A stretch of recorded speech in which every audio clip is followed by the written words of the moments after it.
Welcome back to the NBA Today free agency special, and we are now joined by our NBA reporter who covers the Lakers, Dave McMenamin. And it's been a while. It's been a while since we've talked about Kevin Durant in this show. But before we get to him, I'm trying to decipher. Kyrie Irving just tweeted a GIF. Is it GIF or GIF? What did we decide? It's GIF. Of a bird flying out of a cage. This is the level that we are at right now. So let's just set that aside for one hot second. And Dave, what progress has actually been made toward a marriage between Kyrie and the Lakers? Checking in with Lakers sources, they believe that the domino that needs to fall first in Brooklyn is finding a trade partner for Kevin Durant. Sure. And until that occurs, the Kyrie Irving conversations will kind of be put on the back burner. Now, when Stephen A. puts stuff out there like, Kyrie's doing everything he can to end up in L.A., that serves two purposes. It can suppress the market for other teams that are out there in terms of what they would be willing to offer, because no one wants to have a malcontent join their operation, to certainly not give up assets that have any sort of value in order to get him on a rental, especially a rental in a situation where he doesn't want to be there. And so that can actually help the Lakers' pursuit of Kyrie in the meantime, because it makes their offer look better. Now, what can the Lakers offer? We know it's Russell Westbrook. It's the 2027 first-round pick, potentially the 2029 first-round pick. The other piece they have available is Talen Horton-Tucker. And obviously, Talen didn't have a great year last year, a lot of injuries, but he's a young, talented guard who can get into the lane, has some length defensively.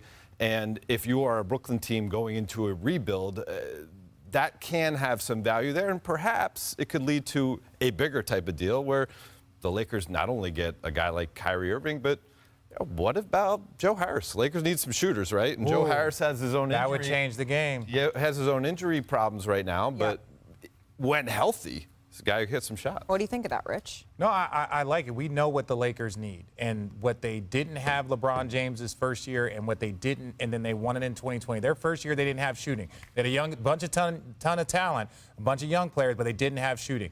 Next year, they get Anthony Davis. They add some shooting. They add some pieces. Guys develop like Alex Caruso came out of nowhere, Kyle Kuzma. So they needed those athletic wings. That's what they've brought in. They've brought in some kind of utility guys. And now, if you can add in a guy that can actually shoot, and it's not even just the ability to knock down a shot, it's just the fear of it. Yep. They need the fear of it, and that's what they were missing last year with Russell Westbrook. And in that pick and roll with AD, they're like, hey, we're going to stay close to AD, blah, blah, blah. And even AD struggled to shoot. So adding any threat of shooting on that team, I think, goes a long way. Plus, Darvin runs a 4-out system.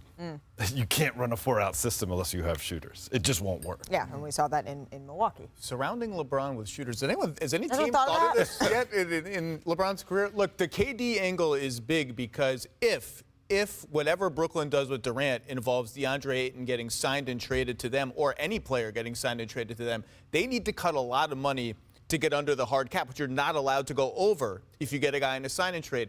And part of that will be turning Kyrie Irving's salary slot into something much less than $36 million or whatever his option number is. Obviously, Russ makes more than $36 million, so that becomes problematic too. So everything is kind of lumped together. And look, we just seem to be going towards this Russ and 1 or 2 first-round picks for Kyrie, because I just don't think there's anything else out there for Kyrie unless the nuclear option is if the Nets get really desperate and need to cut money to fit something under a hard cap, would they ever buy him out? And if they bought him out, he gets to then choose wherever he wants to go. I don't know if he's going. And first of all, shout out to our guy Big Perk.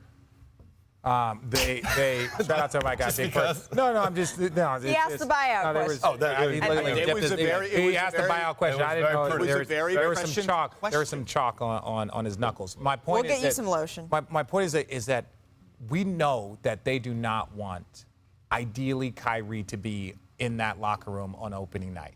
So that means, and I'm just saying, like, well, just come here and play in the Nets locker room. I think that just the energy, I think for both sides, I think everyone's looking for what they're going to do. So if you're looking at that, it's like, we don't want him there. How can we allow for us to either get a piece or else to move out? The bird is out of the cage. Is that what it is? The bird is out of the cage? I can't play this. I can't. I'm not where I can't even know. I don't even know if it's GIF. What does that mean, Bert? What does that mean? I don't know. Like it's got some countries. Y'all not tired of trying to figure out Kyrie or even understand Kyrie? here's the thing. If I'm the Nets, I don't even do Kyrie Irving a favor. Like, I trade Kyrie Irving wherever the hell I want to trade him. Who's ever going to give me the best piece back that's going to benefit us? I feel like the Brooklyn Nets, they could work hand in hand with Kevin Durant. They don't have to do that with Kyrie. Kyrie didn't do nothing that they wanted him to do. He disrespected them. Why should they do him any favors? But making a move out of spite won't help them in the long term, especially if they are trying to deal with a team again in the future. Yeah, but Dave, this is what I'm starting to realize. I'm looking at the overall picture, and owners are getting tired. Okay, we looked at the Ben Simmons situation last year. We saw the Philadelphia 76ers and the ownership group. They stood firm, and they stood on what they believed in. We watching this happen right now. Never in our wildest dreams. The ownership group and Sean Marks, they're not begging KD to stay. Mm-hmm. That's crazy, right? We're talking about arguably the best player in the league, and they said, oh, we're going to just grant you your wish. What goes to tell me is that the owners around the league are talking, and they're about to start making a stance because guess what else is coming up? The CBA. But we saw this coming way long time ago, and owners are starting to get tired of players that are getting paid top dollars, and all of a sudden, guys like Kyrie Irving, guys like James Harden, guys like Ben Simmons is about to mess it up for the young generation. Are we not going to include Kevin Durant in that? How? I've been saying he asked for a trade. Yeah, but he showed up, man. Like, that's a whole difference. But 48 minutes against the Bucks, he played. But so did James Harden. So did James Harden in Houston. James Harden showed up. James Harden showed up. No. But it was how James Harden showed up late in training camp. It was it's not what you do. I'm talking about over the course of his time in Houston, he did everything. But we got to go to Bucks. Oh yeah, you don't want to argue that obvious incorrection. Today is my favorite. All right, coming up on NBA Today, Dave, thank you so much. ESPN investigative reporter TJ Quinn has the latest on Brittany Griner's trial that started today. NBA Today will be back after this.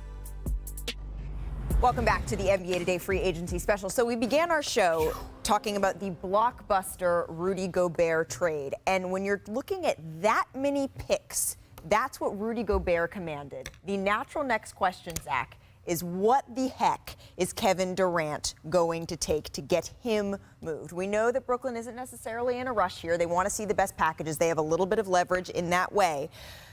Fictional guys, Perk. What is the trade package that you think, that you would like to see or that you think Kevin Durant could command? Well, real quick, right? I mean, they had to throw in a lot of picks because they didn't throw in an all-star caliber player. So I think you have to throw in a lot of picks as far as the Utah Jazz situation.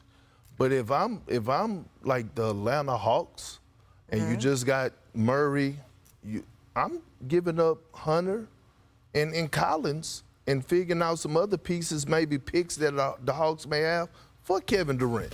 Why not? I'm moving Collins and Hunter. Hunter is becoming one of the better two-way players in the game today. He could possibly be a future all-star in the near future.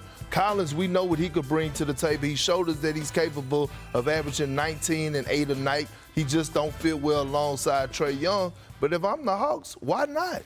Why not? Kevin Durant, Murray, Trae Young.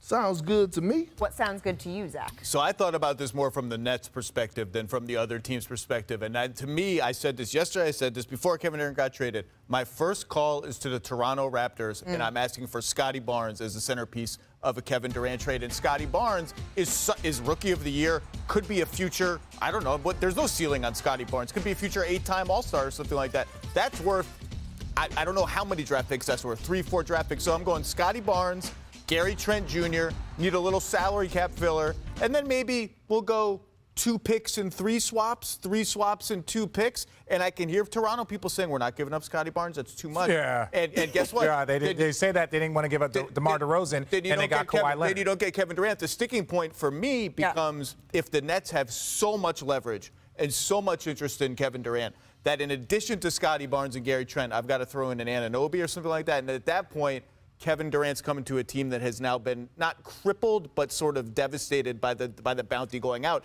Does he have enough there to win? So I think Trent Barnes picks is the sweet spot where he can go to Toronto and look around and say, we can win the championship with this roster. And if you can win the championship, you got to at least have a meeting about it, no matter how much you love Scotty Barnes. What say you? I like that a lot. I do. And I love Scotty Barnes. I'm not exactly sure what his ceiling ultimately will be offensively. I think he could be an all-league defender And offensively, maybe he gets in that 18, 20-point range. I want more offensively. So I'm looking at New Orleans. Said it yesterday. I thought about this last night. Believe it or not, guys, I thought about this at the hotel. Did you really? Yeah. You would They asked me that question. I didn't just clock out. They asked me that question. They go, you had 24 hours to think about it. And I'm like, I didn't know there was going to be a quiz. I didn't clock out. You were at the anime. Yeah, I was at the All right, anime. so Weird stuff. And here's what I thought. The more I thought about this, you got to get me a 24-year-old dude that can average 23 to 25 points a game to anchor my offense around for who knows how far out into the future. He has emerged. He's an all-star. He's a guy that ultimately has all-league capable offensive ability. In addition, you probably throw in a Larry Nash Jr., and then we start talking picks. How many picks? I don't know. 2, 3, 4, maybe every pick going forward for the rest of that organization's future. I don't know how many. Put the number on. If Gobert got 4, then let's say 3 or 4. They got a lot of extra ones from the Lakers. Every pick. 3 or 4 picks, but they got the Lakers pick this year, 'cause that would be a Brandon good one. Ingram is the guy in my crosshairs. If I'm Sean Marks, I want Brandon Ingram, and then figure out what other young player and picks. All right. So then we have to bring in the adults in the room and say, okay, so what of this is actually possible? Front office insider Bobby Marks. Yeah, Richard, just stop. We've already seen some of Bobby's work. Why do you think Boston's so where's good? Richard's? Where's Richard's? Well, what I was going to do is I was going to critique everybody's. I was going to critique every's like package. That's what Bobby gets to do. Yeah, You can do that after. Oh, We'll okay. let Bobby go first, and then we'll let you critique. Okay. I actually like all three, but I picked Tim's trade right here. I think it's just clean, right? I mean, you get a player like Brandon Ingram, an all-star. I actually even threw in Herb Jones into the deal here.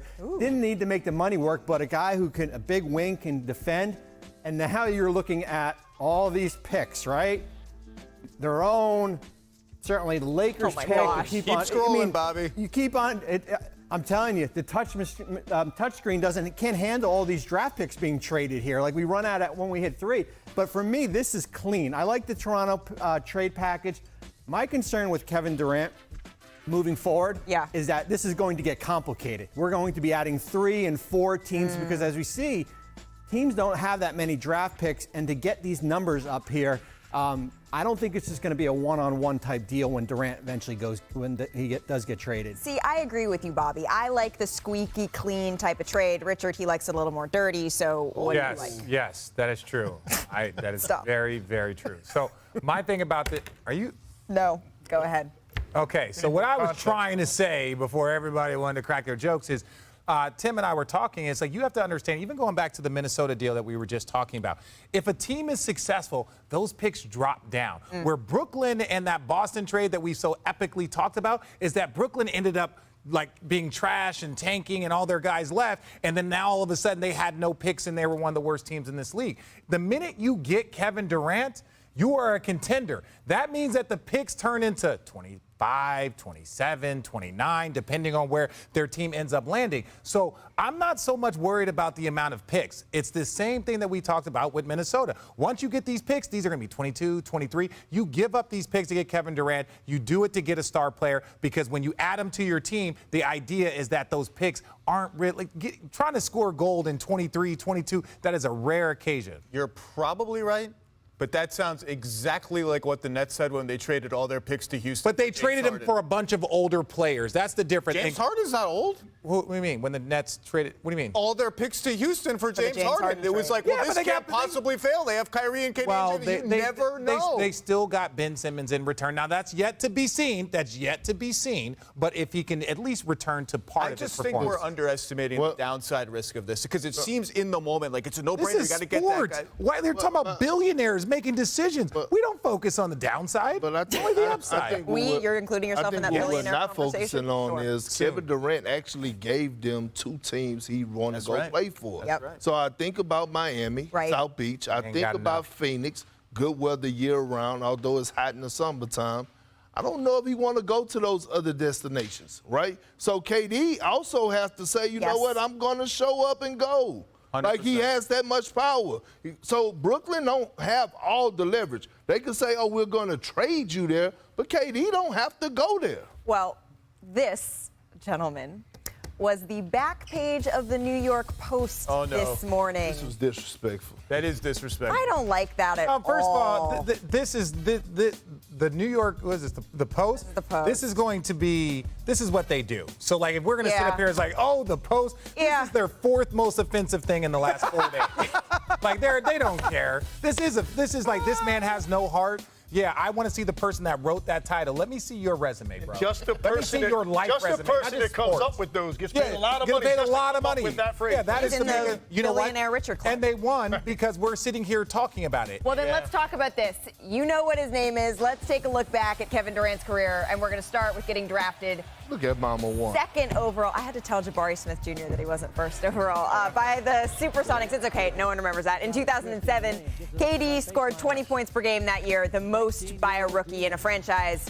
Team moved to Oklahoma City. He spent the next 8 seasons, won 4 scoring titles, and the real MVP. He averaged 27.4 points per game overall, the most in the Thunder Supersonics franchise history. And then, of course, left for Golden State, won 2 finals MVPs, made it to 3 finals in 3 years, scored almost 26 points per game in the regular season, up that to nearly 30 a game in the playoffs. Ooh-wee.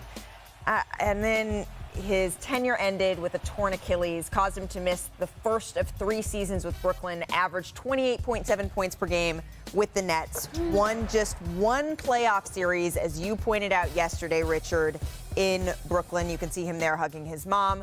So he's one of 2 players in NBA history to average 25 points per game for 3 different franchises in NBA history, along with LeBron James. And Durant now has a chance to be the only player to do that for 4 different teams. That's once a trade happens and once it is finalized. Okay.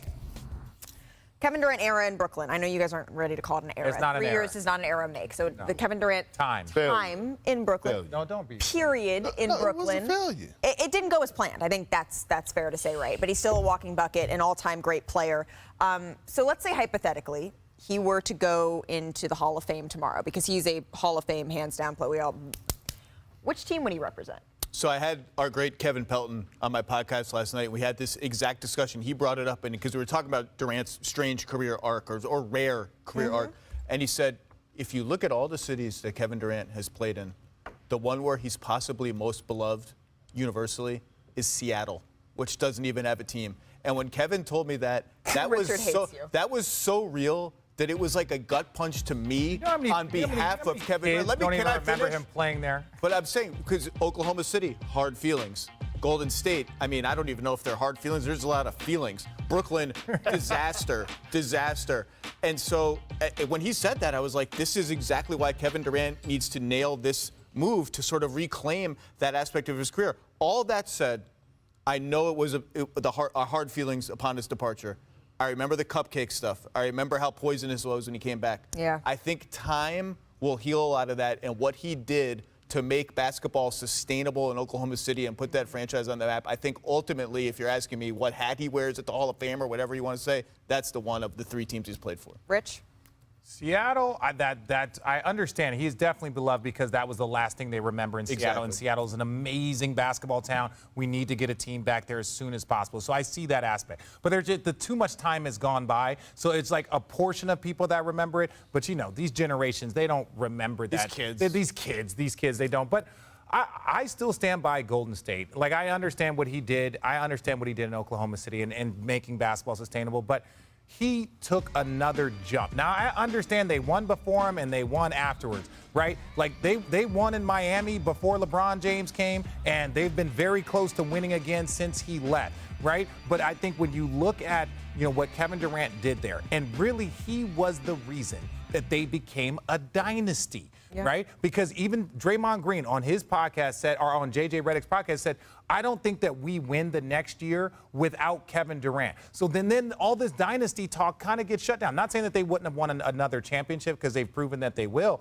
But ultimately, I think his time in Golden State is the time that really pushed him to another level. And I just think part of the reason why there was tension there is because he didn't feel that another level of love. When LeBron James won that title in Cleveland, all of the love that was showered on him. He just didn't feel that love. He felt like he had to go do it someplace else, but his time in Golden State was the most special point. Well, and Golden State has said already that they would retire his jersey. Perk. You know what? My grandpa used to say a stripes on the zebra never change. And what KD has shown us, a stripes on the zebra. It was a tiger. No, they both on the have stripes. zebra never change, okay? Zebra to zebra or the same zebra? Can we let him? Yeah, go ahead. And what I've come to realize is that Kevin Durant don't care about being loved. No. And he shouldn't care. So why should we care which fan base actually love Kevin Durant? Because we got 3 hours of talk. Because at the end of the day, he's going down in the Hall of Fame. Facts. It don't matter if none of those teams retire his jersey. What matters the most is that he's going into the Hall of Fame. So how about not being loved? How about just being the villain? How about being the bad guy your entire career? You still gonna respect his greatness. Now that's what it comes down to. Forget being loved. Long as they show him the respect, nobody cares about being loved. And then on top of that, I look at a guy that I played with by the name of Ray Allen. He played for Boston. He played for Seattle. He played for Milwaukee. He played for Miami. Is his jersey hanging up anywhere? I got an easy He's answer. in the Hall of Fame. When they put this question to me, I had the easiest answer. The hat he's going to wear when he goes to the Hall of Fame, or the jersey, however you want to look at it, he hasn't put on yet. It's going to be the next stop. Because all these places, I don't think he's going to necessarily be comfortable. Oklahoma City, for me, is clearly the one that would be the one. If he was going to end his career, say, in Brooklyn and not win, it would be the Thunder. That's where he won his MVP. He poured his heart and soul into getting to that team to the finals. That was his team. Yeah. Golden State never felt like his team. We all concur. I think he was the best player on those teams that won titles. It never felt like his. I think it was less fulfilling to him by the end of that second one than he ever thought it would be, because it didn't feel that way to him. Now, he checked off certain things on his resume he had to do. He won finals MVPs, he did all that. And then they won before and they won after. So that, to me, is not going to be something that he's going to go down that road. Seattle, I think just 1 year is not going to do it. Brooklyn, obviously, is not going to be it. I think it's the next stop. He's got 4 years on a deal. If he goes to one of these franchises that hasn't won recently or at all, and he's the guy that drives that, and it feels like his team, that's the jersey he's going to wear in the Hall of Fame. That makes sense to me. I think we have these, particularly around Kevin Durant, these sort of outsized conversations about legacy. At the end of the day, he is one of the greatest players ever to step foot on a basketball court. And so to me, we have all these sort of like grand sweeping, well, Kevin Durant's legacy and what's this going to mean? I even, sort of posed the question begrudgingly yesterday of, where is this going to? At the end of the day, I mean, winning cures all. And you look at like LeBron, right? When he went down to South Beach, he was ridiculed so much for that decision. But he won in Cleveland, and it kind of all went away. So all of this is sort of cyclical and a little bit ridiculous. But because at the end of the day, greatness, it surpasses all. Like that's kind of it. Yeah, but we ain't gonna lay off of him. He still got more to prove if he want to keep climbing in those ranks. Fair enough. Well, your ranks are all over the place. Coming up, we are going to take a look at the options for Welcome to the NBA Today Free Agency Special, presented by Kia. Welcome in to the NBA Today. It's day 2 of the free agency special presented by Kia. I'm Malika Andrews, joined by Zach Lowe, Tim Legler, Richard Jefferson, and Kendrick Perkins. We were all ready to talk about Kevin Durant at the top of the show, but I don't know, maybe you've heard a little bit. Yeah, we'll get to it. We have some breaking news, though. The Utah Jazz, they have agreed to trade 3-time Defensive Player of the Year. How do you say it, Big Perk? Rudy who? Rudy Gobert. Rudy Gobert to the Minnesota Timberwolves in a blockbuster deal that will pair him with fellow all-star big man Karl Anthony Towns. That's what sources are telling our Adrian Wojnarowski. The Timberwolves, they send Malik Beasley, Patrick Beverley, Jared Vanderbilt, the number 22 overall pick, Walker Kessler, 4 first-round picks to the Jazz, and now the man who broke the news is joining us himself. It's our senior insider, Adrian Wojnarowski. Woj, let's just start here. What more can you tell us about how this trade came together? Yeah, Malika, these conversations between Utah and Minnesota, they've been ongoing here for a period of time, and Utah had talked to several teams on Rudy Gobert, but they kept coming back to their conversations with Tim Connolly, the new president in Minnesota. He was determined to get Rudy Gobert, pair him with Karl Anthony Towns. And listen, they paid a steep price, as you mentioned, the 4 first-round picks plus Walker Kessler, who was the 22nd pick in this draft. So essentially 5 picks. And they were able to keep Jaden McDaniels, their young forward. That was an important part of this. But the chance with this Minnesota team that's emerging in the West, who had to get better defensively, they get perhaps the greatest defensive force in the league. And now it allows Karl Anthony Towns to play more of the 4, to not have to take on those really difficult defensive assignments. And for Utah, listen, this is a team now with who've gathered up 6 first-round picks in the last 24 hours. And Rudy Gobert, 4 years, max money left on his contract, goes to Minnesota. And now the Jazz, their plan is to retool their roster around their all-star guard, Donovan Mitchell. I think the question, Woj, when you look at Minnesota, is how are they going to pair Towns and Gobert together on the floor here? Well, listen, they had talked a lot about this. Tim Connolly, Chris Finch, their coach, and since he's taken over, about going out and getting a center who could have a significant defensive presence. And they looked, in conversations with a number of other teams, even if they were going to use their mid-level, perhaps on a Kevon Looney, if they couldn't get a big trade done. But they were able to go out and get the 3-time Defensive Player of the Year, and a Minnesota team that's now going to certainly, really have to spend. They just invested a total of 6 years now, supermax money with Karl Anthony Towns. He's under contract 4 new years at $224 million, and they know they've got an emerging star in Anthony Edwards, the #1 overall pick. It's interesting. Yes. Tim Connolly, in his first draft in Denver, just when he took over the job, he had the 27th pick in that draft. He traded out, moved down to number 32, and I think for some cash to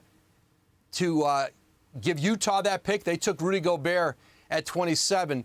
He gets him back now, and this is a Minnesota team that really is going to continue to be formidable in the West. And now defensively, obviously, Rudy Gobert changes everything. Absolutely. So then going to the Jazz side of things, what are their plans moving forward here? Listen, they really wanted to retool this roster in the offseason. Obviously, they've done that now. They traded Royce O'Neal yesterday to the Nets, and that got them another first-round pick. And so whether it's this offseason or at the trade deadline or next year at the draft, whenever it is, they've got a lot of capital to go out and make deals, make trades. They are flush with draft picks. And, you look at the Minnesota picks, all unprotected. The 2029 Minnesota pick is top 5 protected, but 23, 25, 27, all that comes back to Utah. They've got that. Those have great value. And, of course, the pick they got from the Nets. So it isn't just, hey, we may hold on to all of these and use them. They're trade assets. And now Utah kind of clears their decks on Rudy Gobert, and certainly that massive contract. He's been an important part of that team. He and Donovan Mitchell have done a lot of winning in Utah. But Utah entered this offseason determined that they were going to make change, that Donovan Mitchell was not somebody they were going to talk about in trade talks, and they haven't. But they were open to a Rudy Gobert trade, and Tim Connolly and Matt Lloyd in that Minnesota front office, they stayed on it the last 24, 48 hours. I know they had some conversations with Indiana on Miles Turner and kind of concurrently, but they kept coming back to the chance to get Rudy Gobert, and they nailed down the deal this afternoon. Woj, thank you so much for your reporting. Please do not go too far. You'll be back soon with some reporting on Malcolm Brogdon. Thank you so much. So the Utah Jazz, their roster looks much different than the last one that had the best record in the NBA just 2 seasons ago. Obviously, we saw Quinn Snyder step down earlier this offseason. They traded Royce O'Neal to the Nets for a first-round pick yesterday.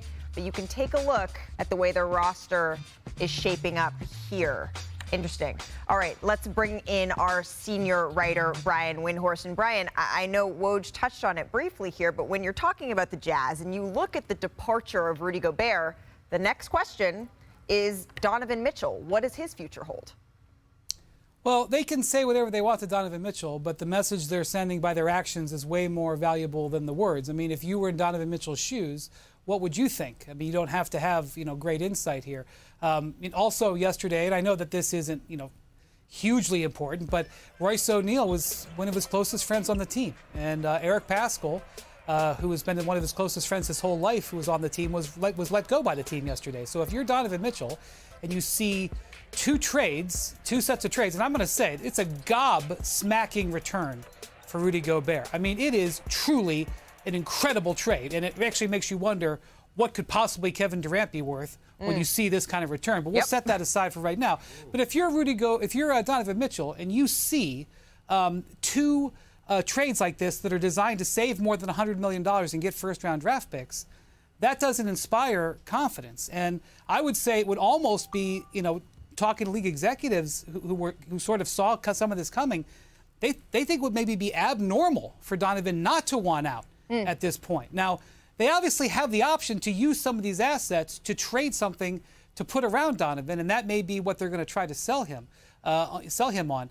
But right now, there are teams out there who are now revving up the possibility of calling Utah and seeing what it's going to take to get Donovan Mitchell, because they're not going to be done. This is not now a team that needs Mike Conley.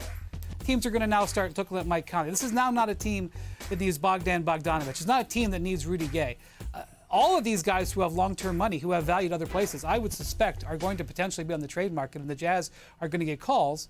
And naturally, you're going to say here, what has Brooklyn prioritized in the early hours of their Kevin Durant trade? They want an all-star back. It's specifically a young all-star, ideally a young all-star under contract. Well, that could potentially be Donovan Mitchell. And even though Kevin Durant might not end up in Utah, this is where you open up a third trade possibility. So it would not be surprising at all if the Phoenix Suns or Miami Heat, two teams that know that requiring Donovan Mitchell would be potentially valuable in entering into Kevin Durant talks, would be on the horn to Utah very quickly to check on Donovan Mitchell. But they will not be alone. There will be other teams who are interested. And now that Danny Ainge, who I will point out, when he started his rebuild in Boston in 2013, what did he do? He traded Kevin Garnett and he traded Paul Pierce for a horde of draft picks to help them rebuild. Now he's traded Rudy Gobert. Do we need to draw a map here of what we think is going to happen? So if your team, I remember back then when the Celtics had press conferences, they used to hand out a flyer that didn't tell you their roster. It told you how many draft picks they had. And that's the face that Danny made when he handed it out. And by the way, it worked.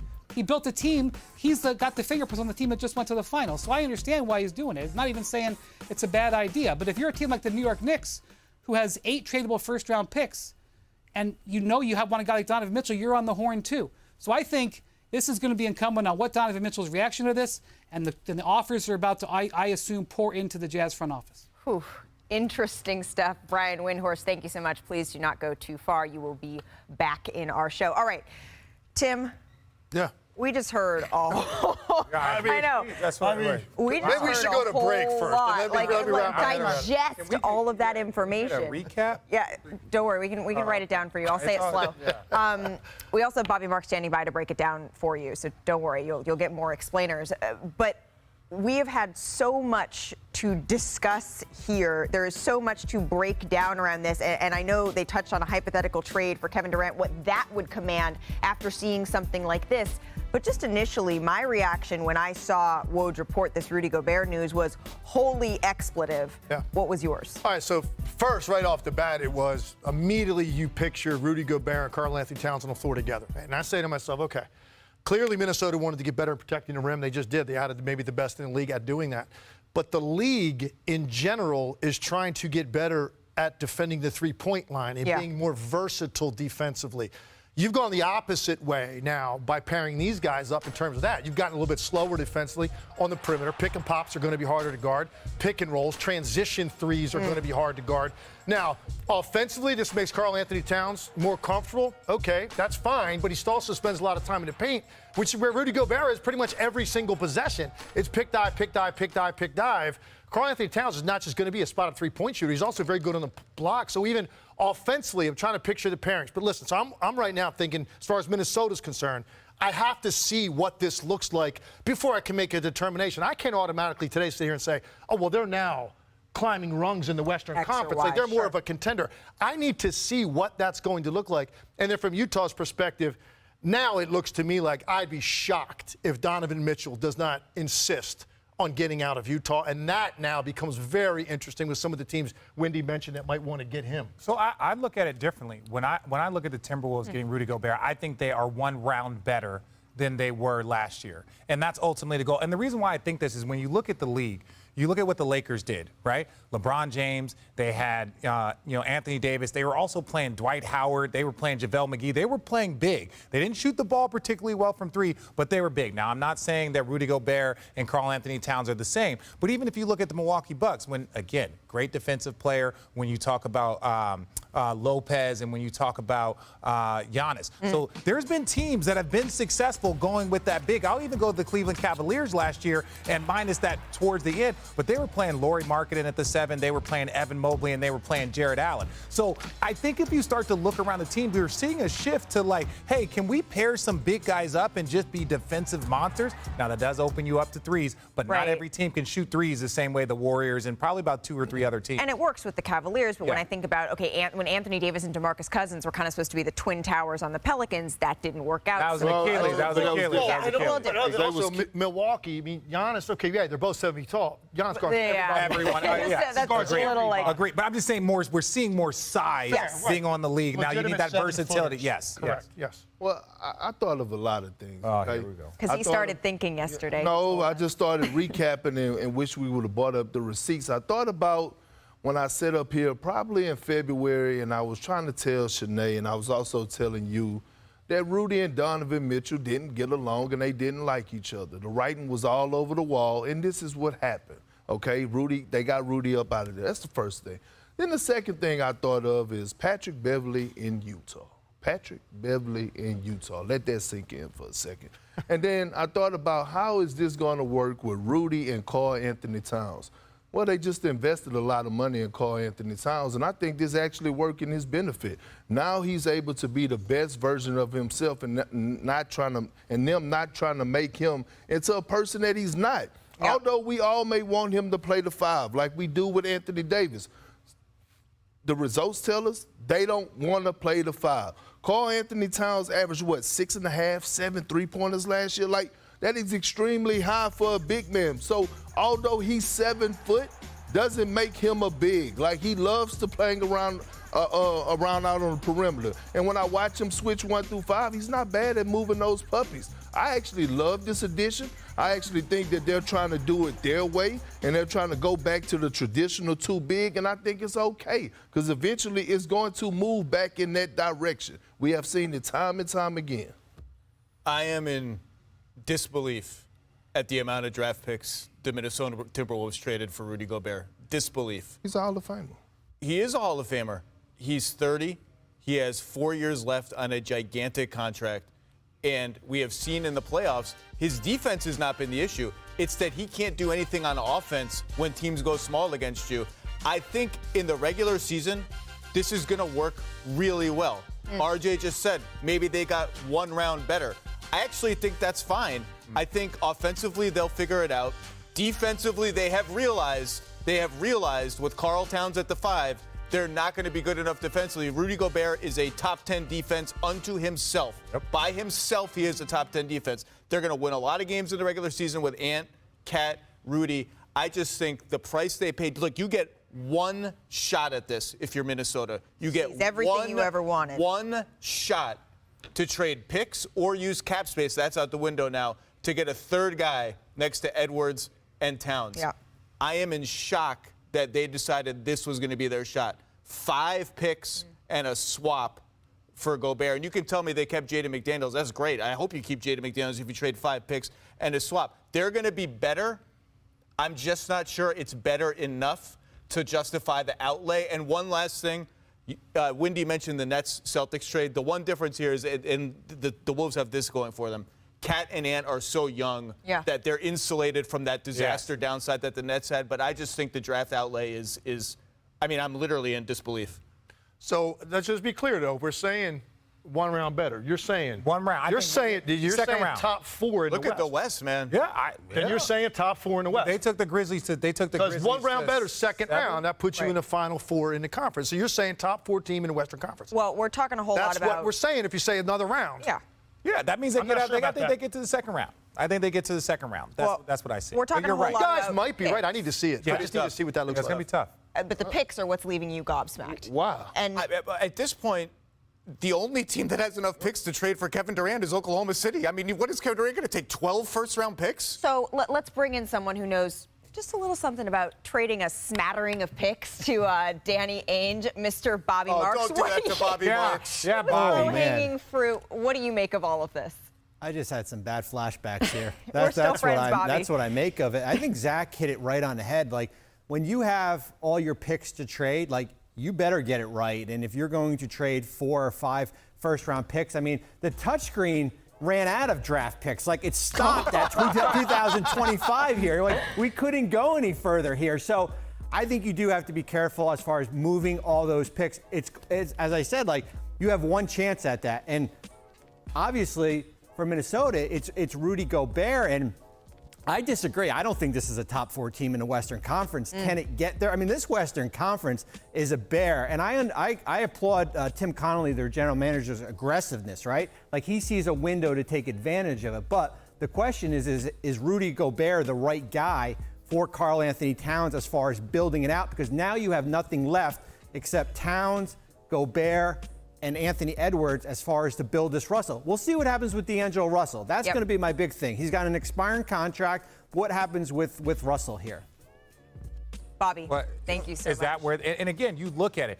I'm going to sit here and tell you, after working with Tim Connolly and knowing him, he's going to do it really well. And so if he can possibly get, if they're like, hey, we can move D'Angelo and get maybe a pick back, maybe something. So maybe the bounty won't look as big if we keep maneuvering. But I trust Tim Connolly. I don't understand what is the problem with giving up all these picks for a guy that people around here voted for Defensive Player of the Year numerous of times, back-to-back year. He got to have some type of value, right? He got to be worth those picks at some point. And then on top of that, think about the picks. The Minnesota Timberwolves then had a pick almost every year.